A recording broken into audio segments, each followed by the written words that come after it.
Hello दोस्तों, आप देख रहे हैं थैंक्स एफएम और मैं लेकर आ गया हूँ एक बहुत ही खूबसूरत और दिल को छू जाने वाली कहानी छोटी है लेकिन आपके दिल को छू जाएगी क्योंकि इस कहानी में गहराई बहुत है।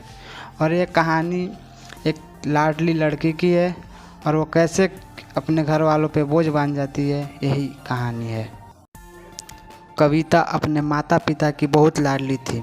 3 बड़े भाइयों की बहन थी। कोई भी चीज़ मांगने पर उसी वक्त सामने हाजिर हो जाती। पूरे घर में रौब था उसका। पूरे परिवार और नौकरों पर राजकुमारी की तरह हुक्म चलाती थी कविता। स्कूल में भी पूरा रौब था उसका। बड़े घर की लाडली जो थी वो। ऐसे ही उसने कॉलेज में दाखिला लिया। उसके ठाट बाट बड़ी गाड़ी में आना जाना, हर दिन नया फैशन देखकर हर कोई उससे दोस्ती करना चाहता था। इन दिनों उसके घर एक रिश्ता आया। खानदानी लोग थे और पापा के पुरानी जान पहचान थी उसके साथ। कविता के साथ कोई ज़बरदस्ती नहीं थी, पर कविता ने फिर भी हाँ कर दी क्योंकि वो अपने परिवार से बहुत प्यार करती थी। वह जानती थी कि वो लोग उसका अच्छा ही सोचेंगे। लड़के का नाम राज था। राज काफ़ी पढ़ा लिखा और समझदार लड़का था। ससुराल वाले भी बहुत अच्छे थे। ससुराल में कविता की जगह वैसे ही थी जैसे कि मायके में। कोई भी कार्य कविता के सलाह के बिना नहीं होता था। सबकी लाडली बहू बन गई थी वो। फिर उसके घर एक बेटे का जन्म हुआ। राहुल कविता को जान से प्यारा था। पोता पाकर ससुराल वाले तो फूले नहीं समाते थे। कविता कभी कभी सोचती थी कि उसकी किस्मत कितनी अच्छी है। उसका हर अपना उसे कितना प्यार करता है। चाहे जीवन में कैसा भी समय आए, मेरे अपने हमेशा मेरे साथ हैं। मैं कभी अकेली नहीं हो सकती। कितनी खुशकिस्मत हूँ मैं। पर शायद कविता की खुशियों को उसकी अपनी ही नज़र लग गई थी। एक दिन वो मायके जाने की जिद कर बैठी। राज को बहुत काम था लेकिन वो फिर भी उसे ले गया। रास्ते में उनकी गाड़ी अन्य गाड़ी से टकरा गई। कविता, राज और राहुल बुरी तरह से जख्मी हो गए।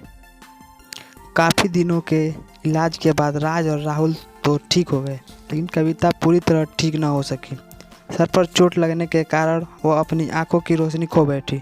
अब कविता की किस्मत जैसे उल्टे पांव चलने लगी। मायके वाले कुछ दिनों तक उससे मिलने आते रहे, फिर कभी कभार फ़ोन ही करके पूछ लेते कि अब कैसी हो। धीरे धीरे ये सिलसिला भी ख़त्म हो गया। ससुराल वालों की सहानुभूति भी कम होने लगी।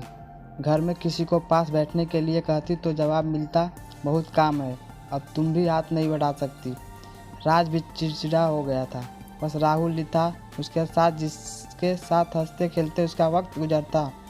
एक दिन कविता के हाथ से कुछ सामान गिर गया जिसकी वजह से राहुल को हल्की सी चोट लग गई। कविता के साथ ससुर ने राहुल को उससे अलग कर दिया कि कहीं उसके ना देखने की वजह से बच्चे को कोई नुकसान ना हो जाए। कविता अंदर से टूट चुकी थी। एक दिन उसने सबके सामने मायके जाने की इच्छा रखी तो राज उसे तुरंत मायके छोड़ आया, जैसे कि वो अभी यही चाहता था। लेकिन राहुल को उसके साथ नहीं भेजा गया। कविता कभी राहुल से दूर नहीं रही थी, पर अपनी कमी के कारण उसने ज़्यादा बहस नहीं की। कविता को लगा कि वो 3-4 दिन वहाँ रहेगी तो थोड़ा हवा पानी बदल जाएगा, क्योंकि वो कितने दिनों से कभी भी बाहर नहीं गई थी। घर वाले भी इतने दिनों बाद उसे देखकर कितने खुश होंगे। कविता के घर पहुँचने पर सब लोग बहुत खुश हुए। खाने में सब कुछ कविता की पसंद का ही बना था। उसने अपने मम्मी पापा और भाई भाभीयों से दिल खोलकर बातें की। उनके छोटे छोटे बच्चे भी बुआ के साथ घुल मिल गए थे। रात को सोने के वक्त जब वो कपड़े बदलने लगी तो उसे पता चला कि उसका बैग तो बहुत भरा हुआ था। वो सब समझ गई। वो बहुत उदास हो गई। कुछ दिनों तक तो सब ठीक रहा, फिर जैसे सब बदलने लगा। सबका व्यवहार बदल रहा था। वो लोग जैसे थक चुके थे उससे। सब लोग घुमा फिरा कर पूछने लगे कि राज कब आ रहा है उसे ले जाने। वो बहाना बना देती, जबकि वह जानती थी कि उस घर में अब उसके लिए कोई जगह नहीं। कविता से चलते वक्त कुछ न कुछ नुकसान हो जाता। थोड़ी बहुत टोका टाकी उसे सुनाई देती, वो टाल देती। एक दिन उसके हाथ से लगकर एक कीमती फूलदान टूट गया। छोटी भाभी ने बहुत हंगामा मचाया। कविता के माता पिता रोज़ रोज़ के झमेले से तंग आ गए थे। उन्होंने राज को खुद से फ़ोन कर दिया। राज कविता को अपने घर ले गया। कविता को अपने परिवार वालों से ये उम्मीद न थी। जिस कविता के कहे बिना घर में एक पत्ता भी नहीं हिलता था, उस घर के लिए अब वो बोझ बन चुकी थी। राज के साथ ससुराल आते वक्त वो बहुत खुश थी, क्योंकि वो अपने घर जा रही थी, अपने जिगर के टुकड़े राहुल के पास। परंतु यह खुशी भी कुछ पल ही थी। सारा बंदोबस्त पहले ही किया हुआ था। कविता को सीधे ऊपर वाले कमरे में पहुंचा दिया गया। राहुल से दूर रहने की सख्त चेतावनी दी गई।